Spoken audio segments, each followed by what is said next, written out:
अस्सलाम वालेकुम दोस्तों, हमारे चैनल आमिल कामिल में आप तमाम दोस्तों को खुश आमदीद कहता हूँ और उम्मीद करता हूँ कि आप तमाम लोग खैरियत से होंगे। दोस्तों, आज जो अमल आप लोगों की खिदमत में लेकर हाज़िर हुआ हूँ, ये बिस्मिल्लाहिर्रहमानिर्रहीम का अमल है।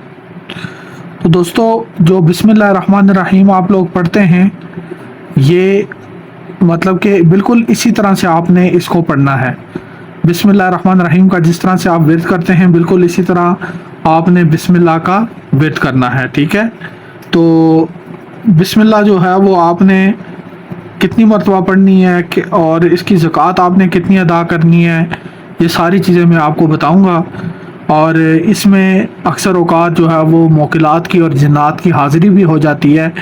अगर आप इसको जो है वो इसकी ज़कात अदा करें और अच्छे तरीक़ेकार के साथ पढ़ें, तो इसमें मोकिलात की और जिन्नात की हाज़िरी भी हो जाती है।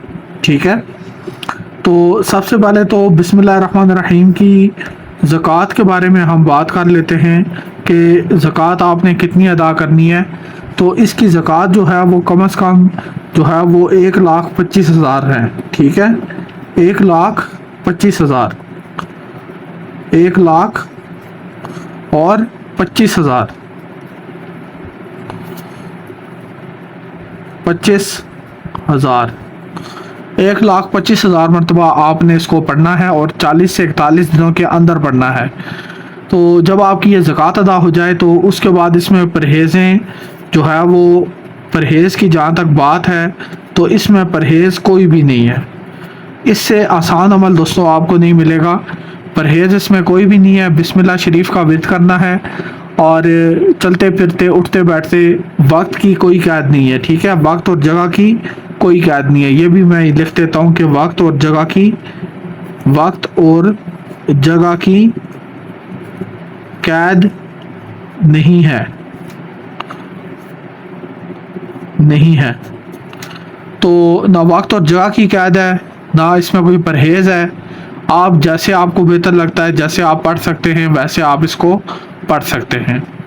और उसके अलावा दोस्तों, अगर आप मतलब कि इसमें जो बाज़ लोग ये सवाल भी मेरे से पूछते हैं अक्सर कि हम मतलब कि बाज़ औक़ात नमाज वक्त पे नहीं पढ़ सकते, तो अगर हम नमाज वक्त पे ना पढ़ सकें तो उसका क्या हमारे ऊपर असर पड़ेगा अमल के ऊपर। तो मेरा उनको ये जवाब है कि अगर आप बिलफ़र्ज़ नमाज वक्त पे नहीं भी पढ़ सकते, तो आप जो है वो जिसे कहते हैं कि बाद में पढ़ लें, सिर्फ फ़राइज़ पढ़ लें, लेकिन नमाज आपने पढ़नी है। अब यहाँ पे मेरा ये मतलब हरगिज़ नहीं है कि आप नमाज ना पढ़ें। मैं सिर्फ ये कह रहा हूँ कि आप अगर नहीं पढ़ते तो उससे बेहतर है कि आप जो है कम से कम फ़राइज़ ही पढ़ लें, लेकिन नमाज पढ़ें। ठीक है, मैं कहीं पे भी ये तलकीन नहीं कर रहा कि आपको नमाज नहीं पढ़नी चाहिए या देर से पढ़नी चाहिए। ठीक है, तो बाज़ लोग इस पर भी एतराज़ करते हैं। उसके अलावा मेरे बहन भाइयों, एक और बात मैं आप लोगों के साथ करना चाहता हूँ, और वो बात ये है कि अगर आप लोग हमारे पास एक अंगूठी है जिसे हज़रात वाली अंगूठी कहा जाता है, तो अगर आप वो अंगूठी भी लेना चाहते हैं तो वो आप हमसे ले सकते हैं। उसके अलावा अगर आप हाज़िरी ट्रांसफ़र चाहते हैं, और हाज़िरी ट्रांसफ़र में जो है वो अमल हम खुद करेंगे, वज़ाइफ हम खुद करेंगे और आपको हाज़िरी करवा के देंगे। ठीक है, हाज़िरी का मुख्तसर सा तरीका आपको बता देंगे और उस तरीक़ेकार पे अमल करके आप जो है वो कोई सी भी हाज़िरी कर सकते हैं। ठीक है, उसमें जन्नात की हाज़िरी भी आ जाती है, मौकिल की आ जाती है, हमज़ात की आ जाती है, या इस तरह की दीगर परी की हाज़िरी आ जाती है, या इस तरह की दीगर हज़रात जो हैं वो उसमें आ जाती हैं। तो ये चंद बातें थी जो मैं आपके साथ करना चाहता था। और इसके अलावा दोस्तों, एक और बात मैं आप लोगों के साथ करना चाहता हूँ कि बाज़ औक़ात हम लोगों के जो यकीन होता है, बाज़ औक़ात अमल इसलिए काम नहीं करते क्योंकि हमारा जो यकीन होता है वो अल्लाह ताला की ज़ात से ज़्यादा जन्नात पे होता है। नाउज़ुबिल्लाह, अस्तग़फ़िरुल्लाह। तो या अल्लाह की ज़ात से ज़्यादा हम किसी इंसान पे यकीन कर बैठते हैं, तो उसकी वजह से भी अक्सर औक़ात अमलियात काम नहीं करते, क्योंकि अल्लाह ताला को ये बात सख्त नापसंद है कि आप अल्लाह की ज़ात से, जो सबको देने वाला है, सबका पालने वाला है, सबका करने वाला है, आप उससे हट के किसी आमिल पे यकीन बांध लेते हैं। आप उससे हट के किसी, बेशक आप काम करवाएं, इसमें कोई शक नहीं है कि बाज़ औक़ात अल्लाह इंसानों को वसीला बना देता है, लेकिन آپ کا یقین صرف اور صرف اللہ کی ذات پہ ہونا چاہیے، اور اگر کبھی کوئی آپ کی مدد کرتا ہے تو وہ صرف ایک وسیلے کی حد تک ہی آپ کی مدد کرتا ہے، یعنی کہ وہ ایک وسیلے سے زیادہ اور کچھ بھی نہیں ہے۔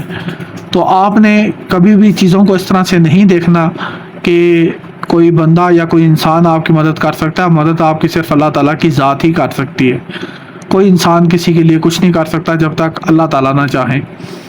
تو اپنا یقین اللہ کی ذات پہ رکھیں، زیادہ سے زیادہ درود شریف پڑھا کریں، زیادہ سے زیادہ درود ابراہیمی پڑھا کریں، دن میں 100 مرتبہ پڑھ لیا کریں، انشاءاللہ آپ کے آدھے سے زیادہ مسائل ویسے ہی حل ہو جائیں گے۔ اور اس کے علاوہ یہ جو میں بسم اللہ کا ورد آپ کے لیے لے کے آیا ہوں، یہ آپ نے لازمی کرنا ہے۔ اور بعض جو ولی اللہ تھے یا بعض جو علماء کرام ہیں وہ تو یہاں تک کہتے ہیں کہ جو بسم اللہ الرحمن الرحیم ہے یہی اسم اعظم ہے، یعنی کہ اسی کو اسم اعظم بھی کہا گیا ہے۔ تو یہ میں چند باتیں آپ لوگوں کے ساتھ کرنا چاہتا تھا۔ اگر آپ لوگوں کو اس میں کوئی بات اچھی لگی ہے تو ویڈیو کو لائک کر دیں۔ عمل کی اجازت کے لیے ویڈیو کو مکمل دیکھا کریں، اور کمنٹ سیکشن میں اللہ تعالیٰ کا کوئی سا بھی پیارا سا نام لکھ دیں۔ اور اگر کوئی بھی مسئلہ، کوئی بھی پریشانی ہے تو ہمارا واٹس ایپ نمبر آپ کی اسکرین پہ ہے، آپ ہم سے رابطہ کر کے جو ہے وہ رہنمائی لے سکتے ہیں۔ جزاک اللہ۔